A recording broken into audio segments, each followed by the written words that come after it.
నమస్తే friends, welcome to Ratnam life style. ఈరోజు బాదం పాలు ఎలా చేసుకోవాలో చూద్దాం. ఈరోజు రెసిపీ మంది ఎండలో చల్లగా తాగితే చాలా బాగుంటుంది. ఇది మనకి ఎండాకాలం. ఇది ప్రిపేర్ చేసుకున్నందుకు ముందుగా లీటర్ పాలు కావాలి మనకి.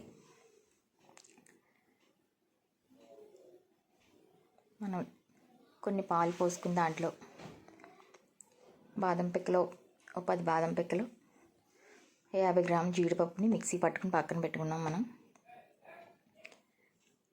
కొంచెం పాల్లో ఒక 2 స్పూన్లు కస్టర్డ్ పౌడర్ కలుపుకొని ఉండలు లేకుండా కలుపుకొని పక్కన పెట్టుకోవాలి. లీటర్ పాలకి అన్నమాట ఈ కొలతలో. ఒక కప్పు పంచదార. మన స్వీట్ తినేలా ఉంటే ఇంకా ఎక్కువ వేసుకున్నా పర్లేదు. నేనైతే కప్పు వేసాను. చాలా బాగుంది టేస్ట్. లీటర్ పాలు కాగిన తర్వాత బాగా 2 పొంగులు వచ్చిన తర్వాత పాలు మనం పేస్ట్ చేసి పక్కన పెట్టుకున్న బాదం జీడిపప్పు 2 యాలక్కాయలు కూడా వేసి మిక్సీ పట్టుకున్నాం. అది దాంట్లో వేసేసుకొని కలుపుకోవాలి.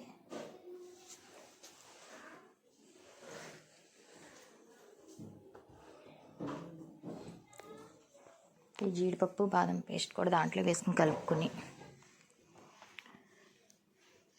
బాగా మరగనివ్వాలి. దగ్గరికి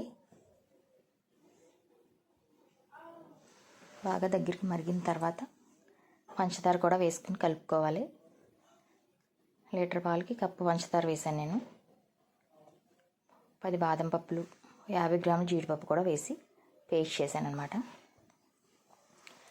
మన కింద అడుగు పట్టకుండా కలుపుకుంటూనే ఉండాలి. మంటను మటుకు మీడియం ఫ్లేమ్లో పెట్టుకుని కలపాలి. హైలో పెడితే కింద మాడిపోతుంది కనుక. మరిగిన తర్వాత కస్టర్డ్ పౌడర్ ముందుగా కలిపి పెట్టుకున్న కస్టర్డ్ పౌడర్ వేసేసుకుని దాంట్లో కలుపుకోవాలి. బాగా చిక్కగా కాకుండా కొంచెం కలర్ వేస్తున్నాను నేను. కలర్ కోసం ఎల్లో కలర్ లైట్గా చిటికెడు వేసాను అంతే. బాగా చిక్కగా అయ్యేదాకా మంటను మటుకు మీడియం ఫ్లేమ్లోనే పెట్టి మరగనిచ్చి బాగా చల్లారబెట్టి ఒక బాక్స్లో వేసుకుని డీప్ ఫ్రిడ్జ్లో పెట్టాలి. ఒక 3 గంటల సేపు డీప్ ఫ్రిడ్జ్లో పెట్టుకుని అప్పుడు మనం దాన్ని తీసుకుని బాగా చల్లారబెట్టేసి ఈ బాక్స్లో వేసుకుని డీప్లో పెట్టుకోవాలి. ఒక 3 గంటల సేపు ఫ్రిడ్జ్లో పెట్టుకుని మళ్ళీ బయటికి తీసుకుని ఒకసారి మిక్సీ పట్టుకోవాలి దాన్ని.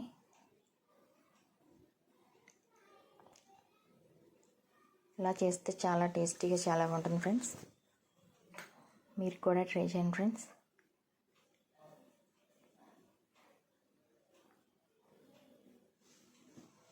డీప్లో పెట్టేసాం. 3 గంటల తర్వాత తీసామన్నమాట. టైం ఉంటే ఇంకా ఎక్కువసేపు పెట్టుకోవచ్చు. కాకపోతే పిల్లలు ఊరుకోరు కదా, ఇంకా చేస్తే ఏదన్నా వెంటనే అయిపోవాలి. సగం పాలులాగా సగం ఇలాగా ఉందన్నమాట. దీన్ని మిక్సీలో వేసి మిక్సీ పట్టుకుని ఒకసారి అప్పుడు మనం డెకరేషన్ చేసుకోవడమే. గ్లాసుల్లో వేసుకుని జ్యూస్ జార్లో వేసుకుని మిక్సీ పట్టుకోవాలి. పట్టేసుకుని కొన్ని జీడిపప్పు చిన్న ముక్కల కింద బాదం ముక్కలు కూడా కట్ చేసుకుని బాదం పప్పు కూడా వేసుకుని గ్లాసులో ముందుగా అప్పుడు బాదం పాలు దాంట్లో వేసుకుని సర్వ్ చేసుకుంటే ఎంతో టేస్టీగా రుచిగా ఉండే బాదం పాలు రెడీ అయిపోతాయి ఫ్రెండ్స్. చాలా బాగుంటుంది టేస్ట్. మీరు కూడా ట్రై చేసి సమ్మర్లో మీకు ఎలా ఉందో మాకు కామెంట్ చేయండి. Thank you for watching. Please subscribe my channel.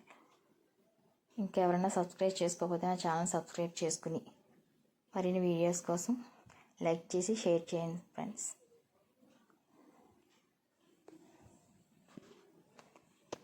అంతే, ఎంతో టేస్టీగా రుచిగా ఉండే బాదం పాలు రెడీ.